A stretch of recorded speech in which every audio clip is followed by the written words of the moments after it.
Hey everybody, welcome to Marcus Fixes Stuff, the show where I teach you how to fix stuff at home so you don't have to pay for an expensive repairman.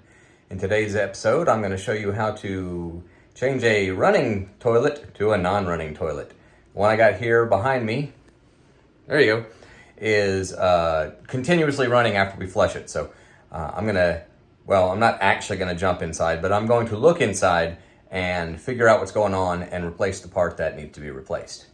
And make sure to watch the whole video because I will show you how much money you will save by doing this yourself. Let's get to work. Okay, can you hear that? This is the tank of the toilet. You hear it running? So when it's running, it's one of two things. Let's lift this lid and I'll show you.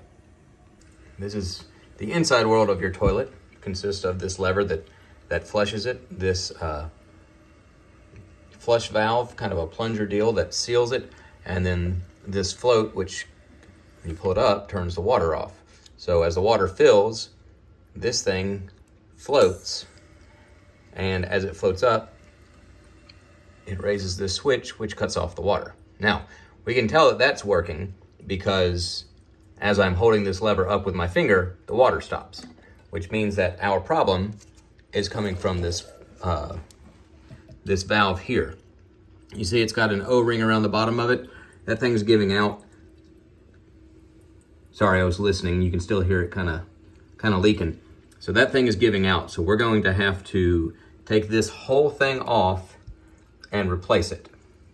We have to do a couple things before we start. The first thing is to turn the water off at this shut-off valve at the bottom of the toilet. Your toilet should have something similar. Then we need to drain the tank, and that just means flushing it. And hold that down so you can get all of that out of there. Now, there's going to be a little water left inside the tank even after turning off the water and draining it. As you can see, you can get a shop vac and get that out of there, or you can put a bucket underneath your toilet, which is probably what I'm going to do to catch all that water falling out. Next thing we got to do is take the tank off. Underneath your tank, depending on style of toilet, there are some bolts, and there's one on the other side too. These are 1-inch nuts, and we're just going to get our little wrench here, and we're going to back all of these out. And again, I won't bore you with video of me unscrewing these things. I'm just backing this off the rest of the way by hand, but as you do this, make sure you have a bucket because there is some water left in the tank even after you drain it.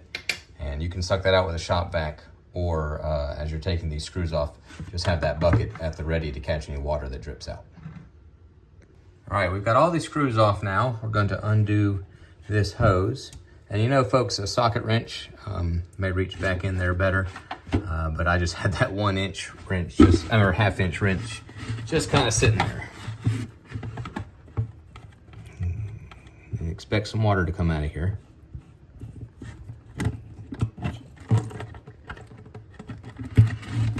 The tank has been removed, as you can see. And look, before you put the other stuff back on, the tank back on and the new stuff, make sure to clean all that up. You always want clean connections with whatever you're doing, which is the same for down here. We're gonna clean this area, and we're gonna clean inside the tank where this thing goes. From inside the tank, we're going to twist and pull these 3 screws out. They're holding this valve on the other end. There we go. All right, I just pried this off with my hands, and now this is coming free, also with my hands. Like I said, they do make a special wrench for this if it gets stuck. But I've got special wrenches right here. Pull all that off. We're gonna push that through, and now the old one is out. Now, like I said, make sure to clean this area on the toilet, and clean that area down there before you put anything else on. I bought this flush valve kit at my local hardware store. It's a different design than what we took out, but that's okay. It's gonna work fine. And it comes with all the parts you need to install it.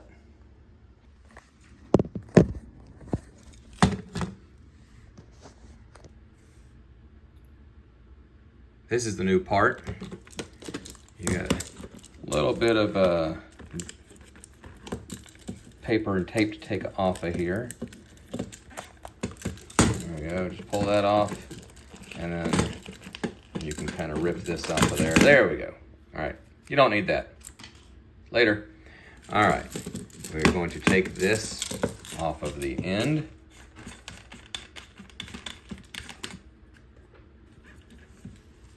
And we have a little bag of parts that's got everything else that we're gonna need to install this. If you remember, the old part came with this thing, which is pretty cool. This one comes with its own screws with these little rubber washers, and it's gonna do the same thing as that other part. This will go on the base of, or excuse me, actually between the toilet tank and the base of the toilet, and it'll connect with the bottom of this. But that's enough of all that. Let's just put this thing together. Turn the tank on its side. We're going to put this in here. And as you see, that rubber gasket is still up here. So we're gonna put that in there. And then we're gonna come to the bottom of the tank. And we're going to put this big washer back on to lock it into place. All right, we just tighten that up. Then the big O-ring is just gonna slide over all of that, and that'll create a very good seal for when we sit it back down on the base of the toilet. We're about to put the tank back on, but this is how these bolts are gonna go on. It's gonna be bolt, metal washer, rubber washer, then that will go into the tank, and then rubber washer, and then metal washer, and then the nut to lock it all off from underneath the toilet base. Since I am operating with one hand, I went ahead and put the washers on this big screw. And just drop it into the tank, and we'll line it up once we get those in there. But make sure they go all the way through, and we'll level it out and make sure they're on the right way. And as we're doing that, we will, as we're holding it steady, we will put those nuts, or the other washers and then the nuts, on the bottom. If you're curious about how awkward I look doing this, here's a good angle. All right, so rubber washer,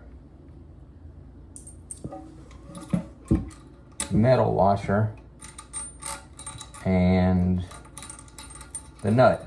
And you can't really see, I have one hand inside the tank holding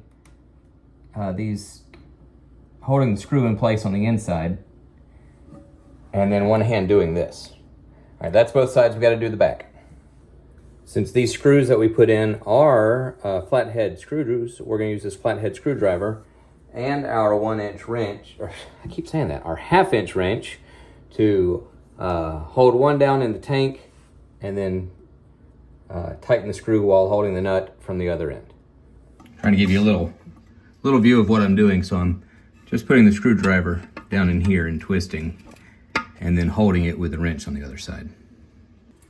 That is nice and tight, and you want it tight for two reasons. One, so there's no water leaking out through those screws, and two, so this thing doesn't shake when you sit down on the toilet, because that's a very unsettling feeling.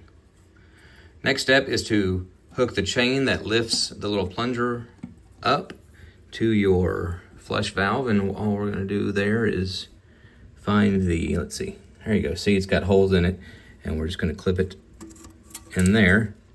And if you have excess chain like this, which can happen, you're gonna wanna tighten that up a little bit. An easy way to do that is to just take the chain off right here, off of this hook, and just tighten it up, cinch it up with a little, like so.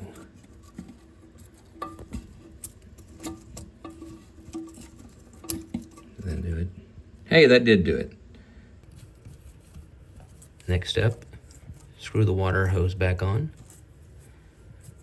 You want it tight. You don't want to over tighten these things because it's plastic fittings. You don't want to break anything, and then we're going to turn the water on and make sure it works. But hey, you know what I'm going to say before we do. Let's see how much money we saved by doing this ourselves. The average cost for a plumber to come to your house and do this for you is $300. It's going to be $100 just for the plumber to walk through your front door. The cost for me, $15. $15 a trip to the store and my time.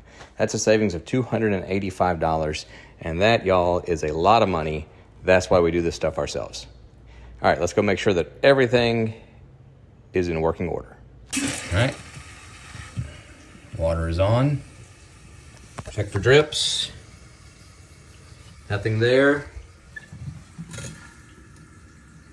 Nothing there.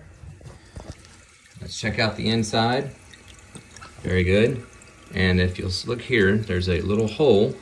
It's actually meant for this to be held in there, but that's not quite long enough, so I'm just gonna let that flow there. It's fine.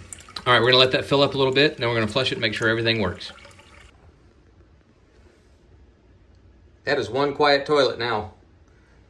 Thanks for watching Marcus Fixes Stuff. Make sure to subscribe to the channel, like the video, leave me comments if you got anything, and I'll answer your questions or comments as fast as I can. Thanks to everybody who has subscribed so far. I really appreciate it. And you know what? I'll see you next time when something else breaks. God bless.